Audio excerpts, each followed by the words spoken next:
جبتي خضار ومستعجله وحطيتيه في التلاجة من غير غسيل، انت عملتي كارثه في تلاجتك.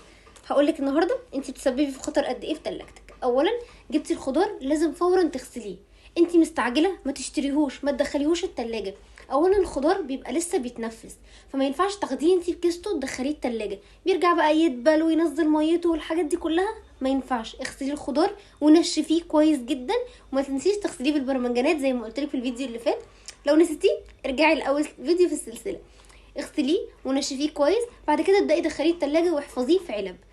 ما ينفعش تدخلي الخضار وهو مش نظيف، وما ينفعش تحطيه على حاجه تانية هي نظيفه. انت حطيتي الخضار ده وتحتيه طبق جبنه او حاجه في التلاجة، ما الميكروبات كلها اتملت في التلاجة واتملت حواليها وجت على البيض اللي انت هتمسكيه وتسلقيه، بهدلت التلاجة كلها. اغسلي الخضار قبل ما تشيليه. الخضار او اي حاجه، مفيش اي حاجه تحط في التلاجة وهي مش نظيفه ابدا.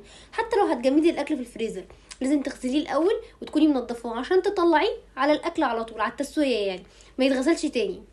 لو استفدتي من الفيديو اعملي لايك وشير وسبسكرايب لقناتي على اليوتيوب، ولو متابعني على التيك توك اعمل سيف وقعدة نشر.